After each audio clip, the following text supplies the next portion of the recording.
Buenas tardes, profesor, compañeros. Mi nombre es David Alfonso Camacho Rojas. Soy estudiante de Ingeniería de Software de sexto semestre. Bueno, para esta actividad número uno, eh, teníamos que, eh, digamos que, mostrar nuestra posición frente a las siguientes afirmaciones. La primera afirmación es que el concepto de la contabilidad ha tenido una evolución histórica que se mantiene como un proceso estático en el tiempo. Desde la antigüedad hasta nuestros días se ha mantenido un mismo cuerpo normativo para el reconocimiento de las transacciones económicas.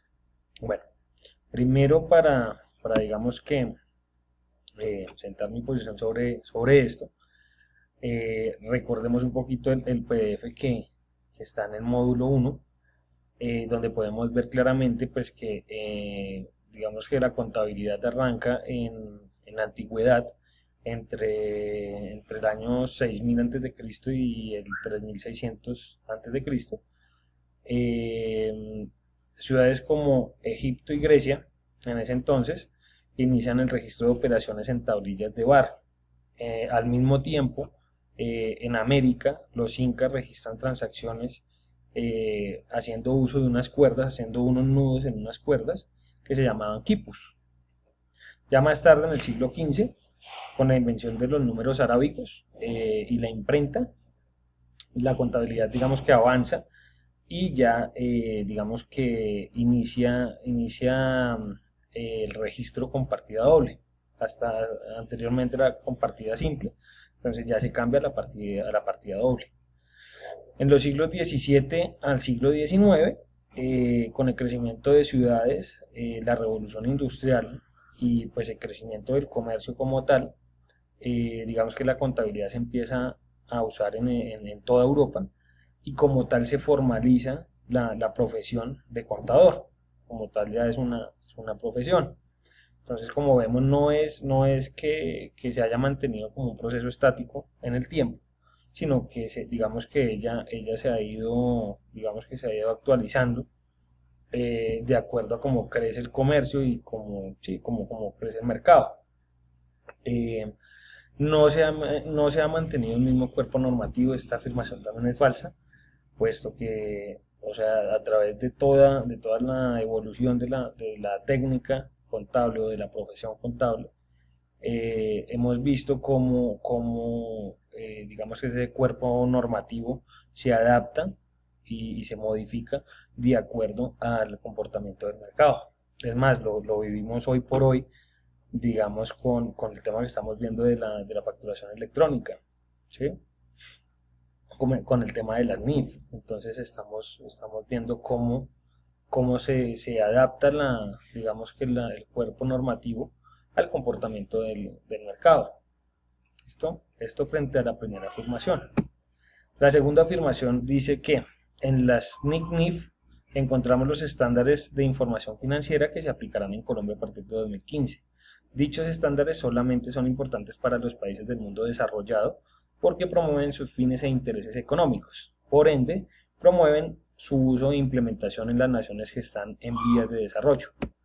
Bueno, frente a esta afirmación no estoy de acuerdo.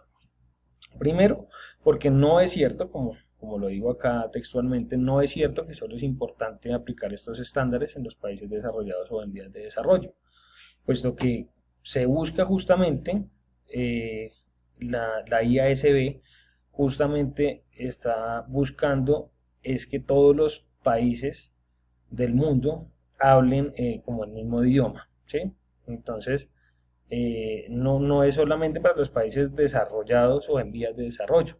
Lo que busca es que todos los países hablen el mismo idioma y que digamos que esos lineamientos se apliquen en cada uno de los países. Digamos en el caso de Colombia, es a través del Ministerio de Hacienda, subeditado al Congreso de la República, cómo se tienen que dar estos lineamientos. Digamos que la IASB es el organismo internacional, es el regulador internacional, y acá en Colombia, en cabeza del Ministerio de Hacienda, subeditado al Congreso de la República, digamos que se establecen todos esos lineamientos, ¿sí? Como digo acá, reitero en la segunda premisa que establezco acá, lo que busca la IASB es que todos los países hablen el mismo idioma. ¿Listo? Bueno, la tercera afirmación.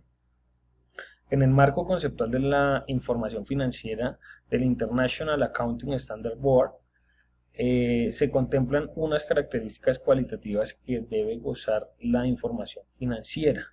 Esas cualidades o características buscan generar más confianza entre los inversionistas y otros usuarios de la información financiera. En cuanto a esta afirmación, sí estoy de acuerdo, plenamente estoy de acuerdo, porque lo que busca claramente, digamos que la IASB, y como tal este proceso de globalización, porque esto sería también como parte del proceso de globalización, es que todos los países tengan el mismo idioma de negocios, como lo vemos a lo largo del PDF, este idioma de negocios, y así digamos los distintos actores como los empresarios, los inversionistas y pues demás usuarios, sin importar su nacionalidad, no, sin importar si eran inversionistas de México, de China, de Estados Unidos, de Colombia, puedan entender de manera clara y precisa. Entonces esto va a generar obviamente una mayor confianza y una fiabilidad sobre esta información. Bueno, y la cuarta y última afirmación dice que el marco conceptual de las NICNIF presenta los lineamientos generales y alcance en que debe basarse los estándares de contabilidad e información financiera. No es una norma en sí, pero brinda los conceptos esenciales necesarios para comprender el nuevo lenguaje de los negocios. Bueno, esto digamos que es totalmente cierto, yo estoy plenamente de acuerdo con esto. Primero porque no es una norma como tal, exacto, no es algo como, no es como tal una norma, son unos lineamientos que se dan justamente como para decir estas son como las normas de ese lenguaje de negocios. Vamos que como lo podríamos como decir de alguna manera como si fueran como la sintaxis cuando uno va a escribir, eh, digamos en cualquier idioma, digamos en español, entonces hay una sintaxis, hay unas reglas para podernos entender, ¿sí? Si no se respetan, pues no vamos a podernos entender entre emisor receptor. Entonces, no es una norma como tal, son unos lineamientos. Y bueno, hice acá, coloqué acá en este segundo punto, ELISA, ¿por qué? Porque hablando de las NICNIF, cuando fue como el boom de esto, hace como 2 años, diga 2, 3 años, eh, digamos que todo el mundo estaba como preocupado por la implementación de esto, de las NIF, porque como tal decían que eran las normas internacionales, digamos que en el gremio de los contadores, había mucho como temor en cuanto a esto. De hecho, algunos programas como el ELISA y bueno, otro que no recuerdo en este momento, hicieron fue asociar las cuentas, digamos que el PUC, el Plan Único de Cuentas, digamos que colocaron como si hubiera otro plan paralelo, otro plan de cuentas paralelo, y amarraban esas cuentas del PUC que teníamos inicialmente a ese otro plan único de cuentas. Cuando no es así, digamos que la experiencia ya ahorita no lo dice. Digamos que investigué mucho sobre esto y digamos que no era así, no había que hacer, no había que, digamos, que hacer esto. Es como lo dice acá la premisa, son unos lineamientos como para que hablemos todos el mismo idioma, pero como tal no es una norma estricta que nos diga, por ejemplo, que un registro contable ya no va en X cuenta, en la 1110, sino en la 1135 o algo así, ¿sí? Es como tal, son unos lineamientos, no una norma. Y bueno, muchísimas gracias.